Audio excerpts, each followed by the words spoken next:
Messieurs, dames, bonjour, content d'être en votre présence. Aujourd'hui, je continue la série de vidéos sur développer les facultés de contrôle de Sayadaw Achille Nkundala Vivamsa, maître birman de la tradition Theravada, où il explique au travers de ce récit rapporté d'un enseignement donné en 92 auprès de ces moines, qui sont des yogis et qui sont assez avancés apparemment, par rapport à ce que c'est que la méditation vipassana, et dont je me base aujourd'hui pour vous aider ou vous guider sur ce chemin qui est vipassana, avec ma compréhension de ce que est vipassana, puisque c'est une des premières pratiques que j'ai apprises dans mon existence pour justement me développer et être conscient, et dont, en utilisant ce texte, je trouve très intéressant de commenter là-dessus et puis d'apporter ma contribution,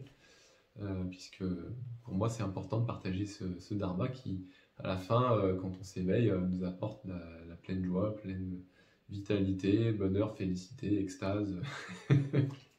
Et donc voilà, moi le fait d'en parler, je ne peux qu'en rire. Voilà. Donc ça c'est un peu pour les encouragements, pour vous donner envie d'écouter cette vidéo. On est actuellement dans un passage justement où on apprend donc les 5 facultés de contrôle, les indriyas. Donc je les rappelle brièvement: la foi, l'effort, l'attention, la concentration et la sagesse. Donc on vient de voir l'importance dans la précédente vidéo de développer l'attention quand on a un mouvement qui apparaît puis qui disparaît. Le fait d'être attentif au mouvement, ça nous permet d'être conscient de ce mouvement et donc de ce fait de se relier à notre soi, notre énergie, à ce qui est au fond de nous, et qui nous apporte, une fois qu'on est suffisamment discipliné, correct et juste, de la félicité, du bonheur, de la joie, bref, d'une certaine exubérance. Et donc, il est encore une fois important, si c'est notre souhait, de développer les efforts pour cela, et donc de suivre cette vidéo. Donc, un peu, encore une fois, d'encouragement pour vous donner envie de pratiquer. Parce que la foi, donc c'est une des premières indriyas. Je vous invite à vraiment considérer les avantages que vous avez à pratiquer Vipassana. Bien sûr, la deuxième étape, deuxième indriya, c'est l'effort. Il faut faire des efforts pour que ce que je vous dis ne reste pas juste « Ah, c'est magnifique » et puis plus rien, vous voyez. Donc, justement, faites des efforts, mettez en pratique ce que je vous dis. Et puis, la troisième étape, c'est l'attention. On en a vu un peu dans la précédente vidéo. Si vous n'avez pas vu cette vidéo, allez-y. C'est important pour la suite et pour vous aussi. Pour vous d'abord, puis pour la suite ensuite. Et justement, je ne vais pas faire plus long, mais l'idée, c'est effectivement après de trouver cette concentration. Bon, là, on a des points dans cette vidéo concernant le premier renforcement des indriyas. On va voir 2 points à comprendre pour justement mieux comprendre l'importance de renforcer nos indriyas ou facultés de contrôle, puisque dukkha, c'est la souffrance, c'est celle qu'on va voir dans cette vidéo, et anatta, que en fait les phénomènes, si on pense qu'on est maître de soi ou qu'on a quelque chose qui nous appartient, on va voir que c'est pas vraiment le cas. Voilà. Bon, je commence la lecture et puis je commente au fur et à mesure. Expérimenter dukkha. La rapide succession des disparitions est ressentie comme une véritable torture. À l'entretien, les yogis se disent souvent épuisés par le fait de devoir noter sans interruption ces rapides disparitions. N'est-ce pas pénible de devoir suivre et noter toutes ces disparitions si rapides, pose comme question le vénérable à ces yogis. Et les yogis répondent: oui, c'est pénible, vénérable. Souffrance est le mot français. Que dit-on en pali? Dukkha, vénérable. Donc un passage relativement rapide par rapport à dukkha. Donc en fait, effectivement, si on n'arrive pas à noter correctement en tant que pratiquant ce qui se passe en nous, c'est tout simplement parce qu'on est soumis à la souffrance, ou dukkha. Et dukkha, c'est un obstacle. Pourquoi? Parce que c'est ce qui nous ramène à l'ignorance. Là où nous, on souhaite aller vers la connaissance, ou la sagesse, ou le bonheur. Vous voyez? Donc justement, l'idée, c'est de comprendre que dukkha est présente uniquement pour nous tester si on est suffisamment prêt pour recevoir son fruit. Parce que le fruit de dukkha, une fois que dukkha n'est plus présente, c'est la félicité. Donc, voilà, j'allais imaginer un peu le chevalier qui va sauver sa princesse, ben, c'est un peu ça. Il doit d'abord tuer le dragon avant de rejoindre sa princesse. Et ben, si vous voulez, c'est un peu ça avec Dukkha. C'est-à-dire que le méditant, il doit éprouver la souffrance, se montrer suffisamment ferme, ne pas se laisser prendre par Dukkha, et puis continuer de faire des efforts, continuer ses efforts, et même quand les efforts sont plus à faire, continuer l'effort. Donc vraiment, cette phase par rapport à Dukkha est très importante. Pourquoi? Parce que si on est ce méditant qui veut atteindre la félicité, il est important et bon pour nous donc de faire des efforts, et donc d'éprouver Dukkha jusqu'à un moment donné, où n'ayant plus à éprouver Dukkha, ben, on va justement trouver le fruit qui est, comme je vous dis, la félicité. Et croyez-moi, c'est bel et bien véritable. Donc, je continue la lecture. Expérimenter anatta. Cette rapide disparition des phénomènes est oppressante. Comment pourrait-on y échapper? Comment serait-il possible d'échapper à cette souffrance? C'est impossible, il n'y a aucune échappatoire possible. Il est impossible de maîtriser ces choses, elles sont hors de contrôle. Incontrôlable est le mot français. Que dit-on en pali? Anatta, vénérable. Oui, c'est anatta. Nous avons vu anicca, dukkha et anatta, dont nous entendons parler depuis notre enfance. Et où avons-nous vu ces choses? Nous les avons vues et expérimentées dans notre propre corps, dans nos khandhas. Le méditant qui expérimente anatta de façon directe, claire et limpide et concluante se dirige vers la paix de Nibbana. La réalisation directe, parfaite et claire et concluante de anicca, dukkha et anatta amène à la réalisation de Nibbana, le Nibbana auquel vous aspirez à chaque fois que vous faites une action méritoire, une kusala. Réaliser anicca, l'impermanence, est donc fondamental. À quelqu'un qui vous demanderait comment il faut observer et noter pour y arriver, que devez-vous répondre? Nous devons répondre que c'est en dirigeant l'esprit vers la cessation des phénomènes, vénérable. Oui, s'il ne le fait pas et qu'il se contente d'observer et de noter sans plus, il lui faudra sans doute beaucoup de temps pour réaliser anicca. Ce n'est qu'en dirigeant l'esprit vers la cessation des phénomènes que vous pourrez percevoir la disparition des mouvements de soulèvement et d'abaissement de l'abdomen, ainsi que de la conscience qui y est associée. Ne serait-il encore possible de croire à leur permanence? Non, vénérable, ces choses seront impermanentes. Oui, elles seront impermanentes. Lorsque vous méditez en dirigeant votre attention vers l'aspect de cessation des phénomènes, et que vous expérimentez anicca de façon authentique par voie de conséquence aux deux autres caractéristiques, dukkha, la souffrance, et anatta, l'absence d'un ego permanent, vont se manifester spontanément.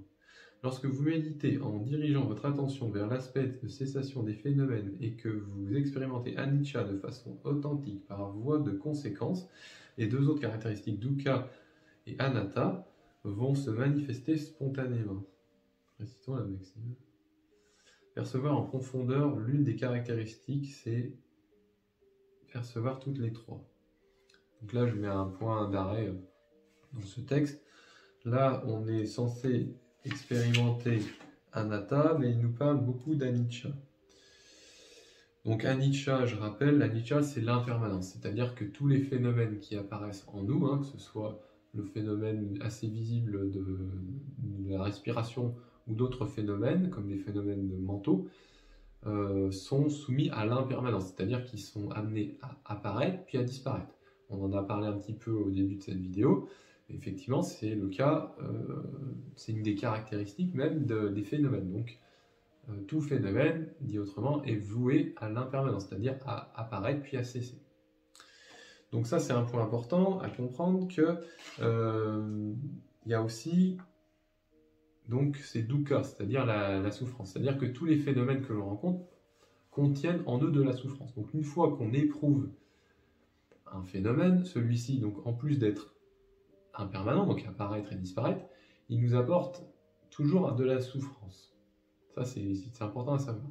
Et donc, nous, en tant qu'individus, on reçoit ça, c'est vrai qu'on a une sensation qui nous traverse, et qui peut être désagréable si on n'est pas suffisamment prêt à recevoir ce phénomène, parce qu'on a encore des difficultés, on a des problèmes. Et donc c'est pourquoi on dit qu'il y a comme caractéristique au phénomène la souffrance. Voilà. Mais c'est pas pour autant qu'on est obligé d'en souffrir. Attention, c'est important à comprendre. Et c'est pourquoi il y a le troisième phénomène qui est anatta, quand on s'identifie au phénomène, quand on pense que, par exemple, quelqu'un nous a dit quelque chose sur nous, et que l'on note, ah oui, une pensée, quelqu'un pense quelque chose sur moi, et que l'on s'identifie en disant, bah oui, c'est moi l'auteur de cette pensée, ou cette personne me désigne dans cette pensée, en fait, c'est la troisième caractéristique des phénomènes, qui est d'avoir, soi-disant, une identité. On pense que c'est nous, que c'est un autre, ou que sais-je. En vérité, ça, c'est encore une souffrance, puisque un phénomène contient naturellement cette apparence ou cette sensation que l'on peut être attaché à ce phénomène. Mais en fait, nous, on n'est pas le phénomène. Le phénomène n'est pas nous. En fait, encore une fois, si on en souffre, c'est parce que on a encore de l'attachement à cette existence que ce phénomène nous fait rencontrer. C'est-à-dire cette part de soi, soi-disant, du phénomène et qui veut s'accrocher à nous, alors qu'en fait, nous, on n'a rien à voir là-dedans.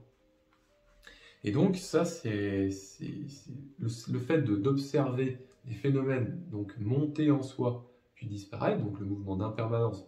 Je pense que là, j'en ai assez parlé là-dessus, mais la souffrance qui peut aller ensuite, c'est effectivement d'avoir en fait cette lassitude de toujours voir ce mouvement apparaître, disparaître, qui est la respiration.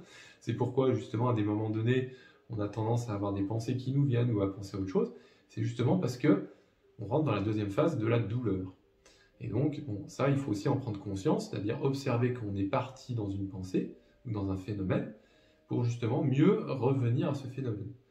Et voir qu'en fait, on se dit, ah oui, ça c'est moi qui viens de partir. Non, ça c'est parce que je souffre encore de ce phénomène. Mais ce phénomène, je le dis déjà, mais je le répète parce que c'est vraiment très, très fort et très important, c'est que quand on s'identifie au phénomène, on a cette sensation d'appartenance en fait qui nous cause en fait de la douleur parce que on s'identifie à ça.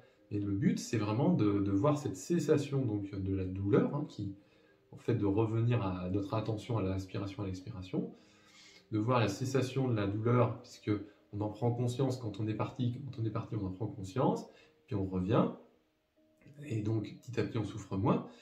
Et à ce moment-là, on a une certaine tranquillité. On dit « Ah oui, c'est cool, je vis correctement ma méditation » ou je sens des sensations qui sont agréables. Et c'est pareil, c'est parce qu'on s'identifie à ça. L'idée, c'est pas de s'identifier, encore une fois, c'est d'observer bien ce fonctionnement pour justement que ce phénomène nous traverse et ce correctement. Donc à partir de ce moment-là, on voit qu'on ne peut plus s'identifier au phénomène. C'est pas pour autant qu'on n'observe pas ce qui se passe. On observe ce qui se passe, mais on cesse de s'illusionner quant au fait que ce phénomène est impermanent, douloureux et qu'il a soi-disant une apparence de quelqu'un visible. Vous voyez ?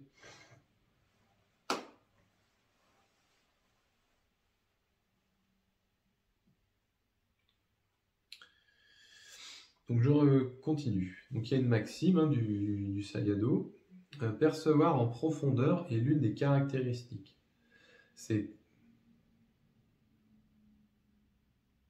Non, pardon. Percevoir en profondeur l'une des caractéristiques, c'est les percevoir toutes les trois. Alors, ouais. Percevoir en profondeur l'une des caractéristiques, c'est les voir toutes les trois. Par exemple, moi, quand j'observe un phénomène, par exemple mon souffle, j'observe l'apparition et la disparition.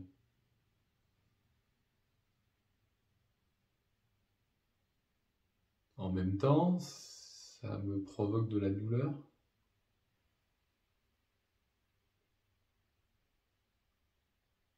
Non, pas forcément si je suis attentif. Je vois pas forcément la douleur de ce phénomène. Si je vois la douleur de ce phénomène, c'est parce que j'ai cessé d'être attentif. Donc est-ce que quand j'observe une des caractéristiques, donc anicca, je vois dukkha, pas l'impression. Moi, j'ai plutôt l'impression qu'en fait, c'est successif. Quand j'observe, j'ai le mouvement donc d'inspiration et d'expiration, donc d'impermanence.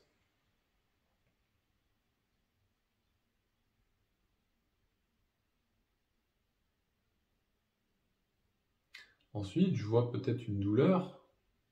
J'observe une douleur, mais... Et oui, donc ça m'éloigne de mon souffle, ou de l'observation de mon souffle, d'être attentif à anicca. Donc je reviens à mon souffle. Et quand je dis ça, bah, je me rends compte qu'en fait, je suis en train de rencontrer anatta. Quand je dis je, en fait, c'est anatta, c'est pas moi. Je pense que c'est successif, en fait. Pour moi, c'est successif. C'est pas en simultané, c'est successif.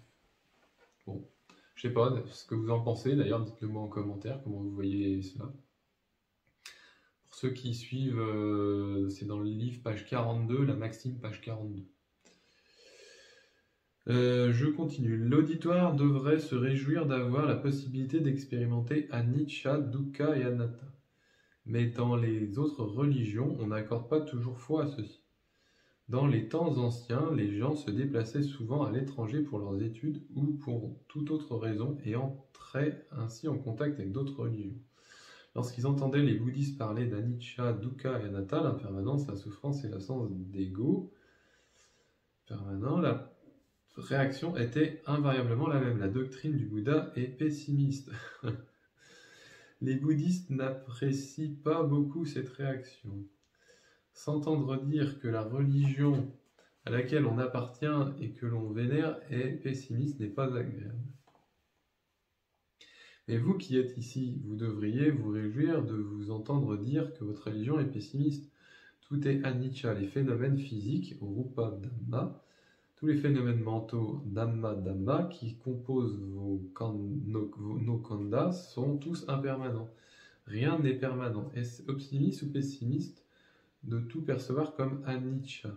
C'est pessimiste. Que le rupa dhamma et le nama dhamma qui composent vos khandhas sont tous dukkha insatisfaisants. Comprendre que rien n'est désirable, que tout est dukkha, que le corps n'est qu'un monceau de souffrance. Cette vision des choses est-elle optimiste ou pessimiste? Pessimiste, vénérable. C'est pessimiste, en effet. Est-ce optimiste ou pessimiste de voir anatta, de caractère incontrôlable du corps et de tous les phénomènes? C'est pessimiste, vénérable. Ne faut-il donc pas admettre que notre doctrine est pessimiste? Oui, vénérable, il faut le reconnaître. Mais ne faut-il pas ajouter que si l'on veut aller plus loin et atteindre la vérité, réaliser ces choses est un passage obligé? Oui, vénérable. Si nous percevions nos khandhas comme nicca, permanent, sukha, désirable, atta, contrôlable, nous nous y attacherions. Si nous nous sommes attachés, nous ne réaliserions pas Nibbana, le bien suprême. C'est pourquoi nous devons pratiquer de façon à réaliser l'aspect pessimiste des choses. C'est la meilleure réponse à apporter à ces gens. Ici se termine l'enseignement. Il est suffisamment complet. Vous qui avez entendu cet exposé qui portait sur les bénéfices de la pratique vipassana, sur la difficulté à se trouver dans les conditions favorables et le premier facteur de renforcement des facultés de contrôle, des indriyas, puissiez-vous méditer conformément à ces instructions et développer votre pratique. Puissiez-vous atteindre rapidement et facilement ce à quoi vous aspirez. Le noble Dhamma, la paix du Nibbana, la cessation de toute souffrance. Sadhu, sadhu, sadhu. Donc là, on vient de voir effectivement un passage important concernant donc, les trois caractéristiques des phénomènes, que sont anicca, dukkha et anatta, donc l'impermanence, la souffrance et le non-soi, ou la non-apparition d'un ego. Effectivement, on est dans cette situation où en tant que méditant, c'est un fait, c'est pas comme on veut que ce soit comme ça, c'est comme ça. C'est qu'effectivement, c'est une doctrine, le bouddhisme, qui est effectivement très pessimiste, mais parce que c'est tout simplement fait d'une manière que l'on soit pessimiste. Non pas que on cherche ici à ce que ce soit pessimiste, c'est une réalité, on observe cela de la réalité.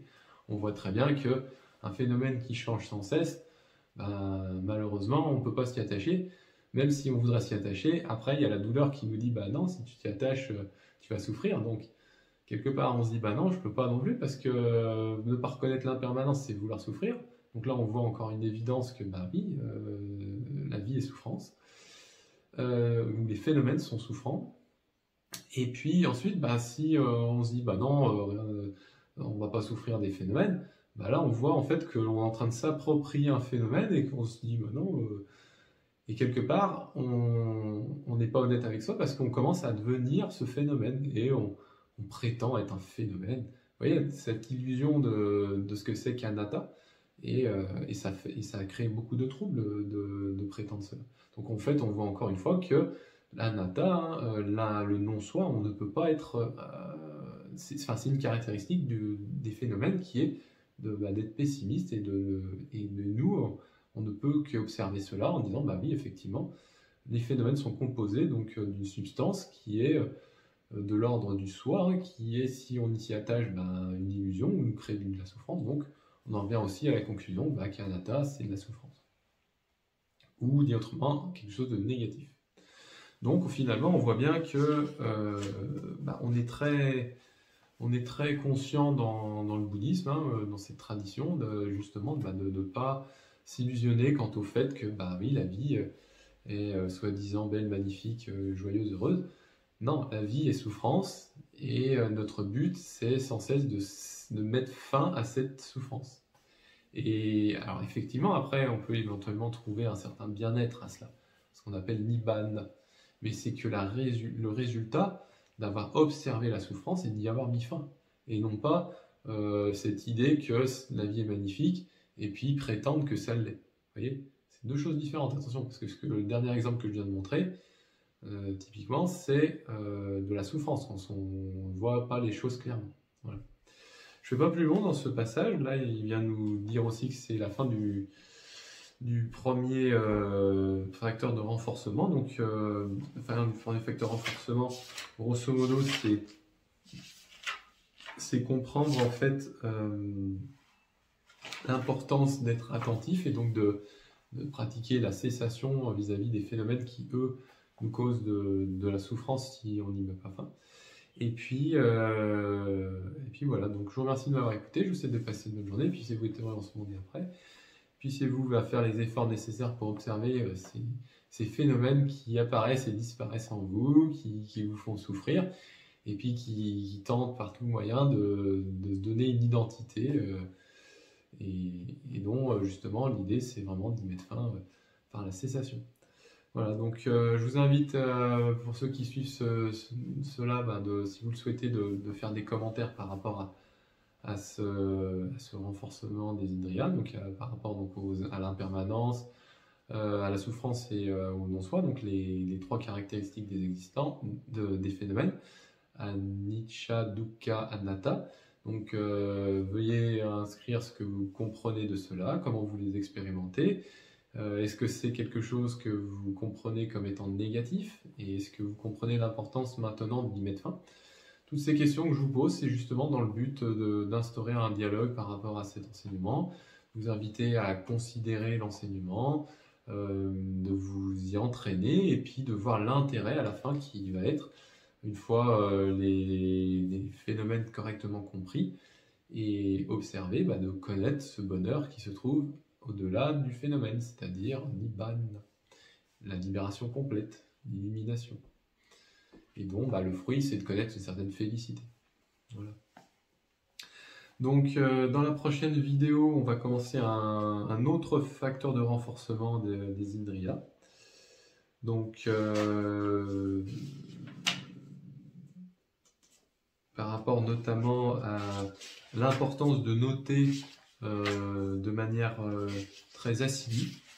Là, je pense que ça va être un très grand chapitre parce que noter en Vipassana, c'est une des pratiques la plus importante. Enfin, une des pratiques la plus importante, si ce n'est la pratique la plus importante. Ouais, donc là, on en a pour quelques vidéos. Ouais, on en a au moins pour 3-4 vidéos. Mais bon, voilà. Je vous préviens un peu en amont, histoire que vous sachiez ce qu'il en retourne, mais c'est un un facteur très important de renforcement, justement que de savoir noter, parce que c'est ce qui nous permet justement, justement, on va le voir, hein, de renforcer notre pratique, d'être assidu et d'avoir une méthode qui fonctionne, et ce, à chaque fois que l'on s'y adonne. Voilà. Bonne journée à vous, et puis continuez votre pratique, parce que plus vous ferez d'efforts et plus vous arriverez au bout. Donc soyez confiants. Moi j'ai confiance en cette pratique, puisque c'est celle qui m'a amené à l'élimination. Bonne journée.